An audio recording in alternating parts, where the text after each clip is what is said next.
ওর সাথে আমার বিয়ে হয়েছে 28 রমজানে।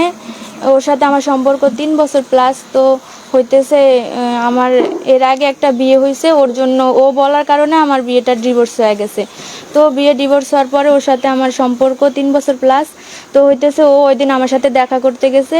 দেখা করার পরে এলাকাভিত্তিক মানুষ দেখছে, দেখার পরে ওরে বাসা নিয়ে গেছে। পরে ওর বিয়েতে সম্মতি ছিল। ওরে অনেকবার জিজ্ঞেস করছে ও বিয়ে করবে কিনা। ও বলছে যে হ্যাঁ, আমাদের 3 বছরের সম্পর্ক, আমি ওরে বিয়ে করবো। তো ও আমারে বিয়ে করছে। বিয়ে করার পরে ও বিয়ে করে আমার বাসা থেকে আসার পর থেকে একদিন ছিল আমাদের বাসায়।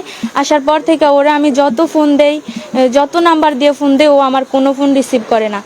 তো ও কইতাছে একবার রিসিভ করছে, বলছে যে ওর ফ্যামিলি মানবো না, ও মানবে না।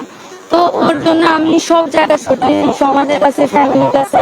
এখন আমার ঘর থেকে পে করে দিচ্ছে যে তুই যদি মৃত্যুবরণ করস তাহলে ওর বাসায় যা মৃত্যুবরণ কর। এখন আমার তো আর কোনো সাইড নেই। আমার ওর ফ্যামিলি যদি না মানে, ও যদি না মানে, তাহলে আমার মৃত্যুবরণ করলে আমি এই জায়গায় মৃত্যুবরণ করবো। আমি এই সিদ্ধান্ত নিয়ে এই জায়গায় আসছি।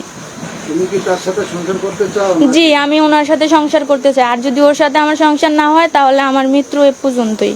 আমার বাচ্চা, জি, ওর বাসাতে আইছি, হাসনাইনের বাসাতে। ওদের ঘর টালা মারা, ওরা ঘর টালা মারা রেখে অন্য ঘরে যা বসে রয়েছে। কয়টার দিকে আসছো তুমি? আসছি সকাল 10টার দিকে। তোমাদের বাসাটা হলো কোথায়? আমাদের বাসা হচ্ছে দালাল বাজার, কাচ্চা ইউনিয়ন, কয় নং ওয়ার্ড? 9 নং ওয়ার্ড, কি বাড়ি? মোল্লাবাড়ি। আচ্ছা, এটা বলা বলানোর জন্য দিচ্ছি। জি জি। তোমার ইচ্ছাই হলো ছেলের সাথে সংসার করা? জি। তোমার নাম হলো কি? নিপু বেগম। নিপু বেগম। মৃত্যু না নিপু? নিপু। আচ্ছা, বাবার নাম? এরশাদ মোল্লা। আচ্ছা, তোমাদের কাবিন হয়েছে কত টাকা? আমাদের কাবিন হয়েছে 3 লাখ। 3 লাখ। জি বিয়েটা হয়েছে আজ থেকে 2 মাস আগে। জি এখন ছেলে তোমার কোনো খোঁজ খবর নেয় না? জি না। এই জন্য তাদের বাসায় চলে আসবে। জি। যোগাযোগ হয় না কতদিন? যোগাযোগ অনেক দিনই হয় না। ওরে ফোন দিলে ও ফোন রিসিভ করে না। এখন সর্বশেষ তুমি আইনের কাছে এই বিষয় বিচার চাও? জি মূলত তুমি সংসার করতে চাও? জি। আমার আর কোনো ইয়ে নেই।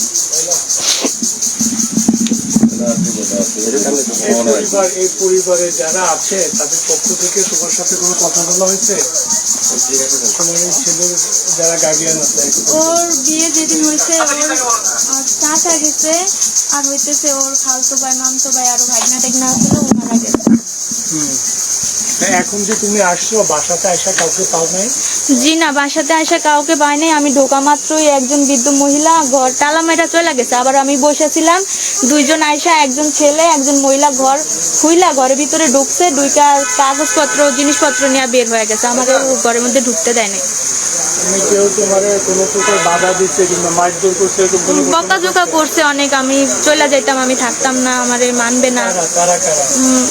ওর ফ্যামিলির মানুষই, ওর বোনরা ছিল, ওই যে ওই বাসার মধ্যে সবাই। এখন এখানে কেউ নাই? জি না। একটা রেখে ঘর তালা মেরে চলে গেছে। জি। তুমি এখন এই ছেলের সাথে বিয়ের দাবিতে, তোমাদের তো বিয়ে হয়েছে, সংসার দাবিতে অনশন করতে? জি।